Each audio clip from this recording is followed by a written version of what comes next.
What's good, everyone? Welcome back to the Strong.Sistas YouTube channel. In today's video, we are going to outline the steps we are taking to follow our dream.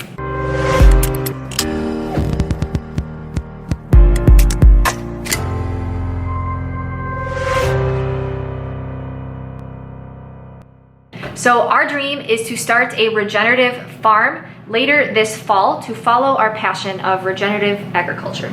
So we wanted to make a series of videos that outline the steps we're taking, just in case anybody wants to follow in somewhat of our footsteps in the future, or even just is inspired to follow their own passion or dream. So we won't be breaking ground on our land until later this fall, but we are going to outline the 5 steps we are taking to plan for our farm in this video. So let's get started. So these 5 steps are going to be a general overview of what we're currently doing. They're not like specifics, but that's because we'll film those specific videos as we go through each of the 5 steps individually. So the first thing to think about, at least what we're doing, is volunteering at local farms to get a good understanding of what this lifestyle looks like. And this can apply to whatever you're pursuing. So if you're doing like art, it could be volunteering at an art museum or something. So it's just about getting that experience and understanding if this is something that you really want to do.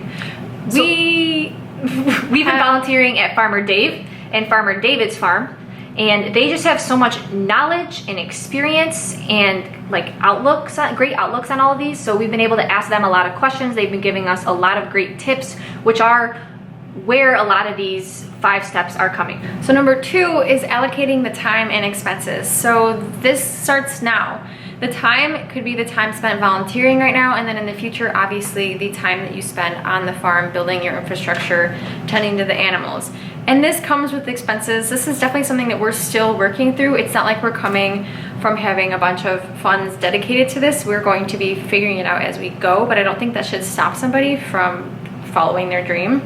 So along the lines of the allocating time, so if you are someone who has a full-time job, or for example, I'm finishing my PhD and I need to focus on finishing my dissertation, but I also need to allocate time into getting ready for our farm and planning these. I can't just jump into it when I finish. So you really need to set aside some time each week for you to plan out and move closer to your goal and your dream. And this sounds corny, but if you're somebody who's like a few years out from your dream, I would really consider a piggy bank. Like little change here and there will add up. So what we're doing is we're trying to limit our expenses at this point. So we're going through everything that we spend money on right now. How can we reduce that and then allocate those funds that we were spending on other things towards building our farm? And tip number 3 is to start securing land. So this is harder than we anticipated. We've been working on this for a few months, and I think it's still going to take a few months. So if you are specifically interested in starting a farm, we would highly advise starting to look for land plenty of months or a year out. So we are specifically looking to lease land because that is a smaller upfront cost as opposed to buying land. And it is much harder to find land for lease, especially in smaller rural communities, because I don't think a lot of farmers know how to put these advertisements on the internet. So some things I've done are gone on specific websites to our geographical area, and I put out I'm like selling ourselves. So I put out advertisements saying like, hey, we're looking for land. We're gonna be in this area. We kind of want this amount of acres. You can even get specific, like, do you want this land to have previously been organic? So you can really customize it to you, but I wouldn't be too specific because you're not gonna find your Mr. Perfect land. But other things that we're doing is we're reaching out to everyone that we know in the area. So for example, we know another farmer, so we reached out to him saying, hey, do you know of any farmers in the area that are leasing a few acres? So we're looking for, it would be easier to start with maybe 5 to 10 acres, and so it's kind of hard to find that within bigger fields. Another tip is to look for land to lease that isn't necessarily suitable for crop production. So for example, if it's like just a barren cornfield, that's a nice looking field for someone who wants to do monoculture. And keep in mind that these farmers who are doing monoculture, for example, corn and soybean farmers, they're subsidized by the government. So therefore, some farmers can make that lease price a little bit higher. And we can't really compete with that, right? Because we are going to be subsidized by the government as regenerative farmers. So potentially look for land that maybe has a little bit more trees or has a pond or something like that. Other tips for finding land that we've gotten from our local farmers include things like going and joining Facebook community groups. So like for your local area, if they have a Facebook, and then you could post on there saying you're looking for land. You can go to a farmer's market and go and talk to the farmers there if they know anybody that's leasing land or wants to lease their land. We're going on a farmer's market tour next week where we're gonna go to the farmer's markets in the local area and try to talk to as many farmers as possible. Y'all, you gotta put in the work to find that land. Yeah, put yourself out there. There's also the technique of going door to door with your face mask on right now and asking people in that area if they know of anybody who's leasing their land, or if they have a lot of land themselves, if they've ever been interested. So you really never know where your yes is going to be. Our cousin, for example, knows of a friend who knows of a friend in the area we're trying to move, who knew of a guy who was trying to sell his land. It didn't work out, but it is like, that's an option. So talk to everyone that you know in the area. So the fourth thing to think about is what animals you're going to be farming and where you're going to secure these animals. There's a ton of different routes we've learned that you can take to find these animals. One of them is the classical going to a breeder, so a breed stock. So you can literally just search in Google the type of animal you're looking for, a breeder in X area. For example, if you're like into heritage breeds, which we've been looking into, you can go to like a livestock heritage website and find breeders in your geographical area that have those, and then you reach out to them yourself. Or you can go to an auction barn. We went to an auction barn with our farmer David the other week, and it was very interesting Experience. So, yeah, you sit in like this, I'm sure it's different every auction barn you go to, but it was like this small circle, and then they would bring out the animal in this like arena area, and you'd like really look at it. And they give all the stats, like the weight, and then they'd have the guy 1 and a 1 1 1 1 1 Yes. 1 and a 2 2 2 2 2 1 and a 3 1 and a 3 1 and a 4 1 and a 1 and a 10 1 and a 10. And so it's a very established thing because I couldn't even tell who was raising their eyebrow to get the animal.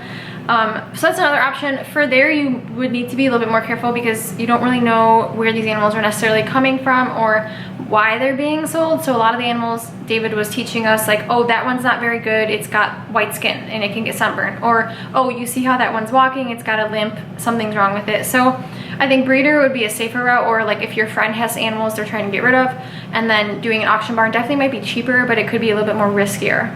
The fifth thing we're thinking about right now is building infrastructure. So once we actually get that land and before we get our animals, what are we gonna need to have prepared? So I guess we would really stuff this like 4.5. What infrastructure do you need for your animals for the type of farming you're gonna be doing?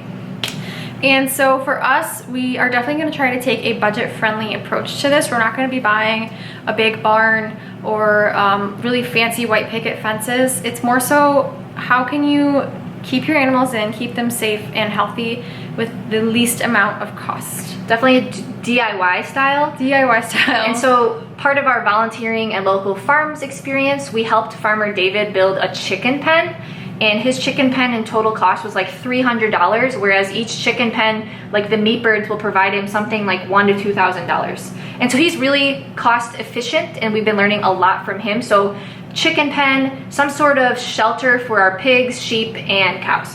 Places you can look for things you can build your infrastructure with are like Craigslist. Yeah. Is anybody getting rid of something? And this is literally from like an already established little milking cow den to a sheet of metal that you could build your own den with. So it can go from like how creative you want to get. You can also go to other farms, places that may be getting rid of some things. So like, is there wood that they're getting rid of, wiring that they're not using? Honestly, just start collecting these items too. I think when we go through our house, we're just gonna be like collecting things before we sell it that we could potentially use. So this is something that we obviously haven't spent too much time on, but it is going to be very important to have set up and ready to go when we get our animals onto the land. Hopefully when we do this, we will document everything that we build, so we'll be able to insert those videos into this path. So we don't have everything out of these 5 points figured out yet. We're just laying them out. We're just putting it out there in the world so they happen. I think that's important. The first step for everybody should just be like announcing that you're going to go after one of your dreams. We've checkmarked that. Checkmark that. Now we've got these 5 steps, and we're gonna put out videos as we go, outlining each one of them. Hopefully this is gonna be helpful for somebody. But I think the biggest thing that we're trying to share is like, chasing your dreams and goals requires a lot of planning, and planning in advance. And so this is a reminder to us as well that we've got to get our butts moving on these plans. Yeah, we had a little bit of an eye-opener yesterday with our dad on the phone, who was like, you know, things like, you're not just gonna like end up on a field with animals and a fence. Like, things have to happen before then. And we also spent a few hours trying to find leased land, and it a was lot of time hard. on Zillow. So we understand that. So it's more so now like, okay, now how do you actually get it done? So we'll share with you how it works out for us. But until we do all that, make sure you guys are behaving like angels.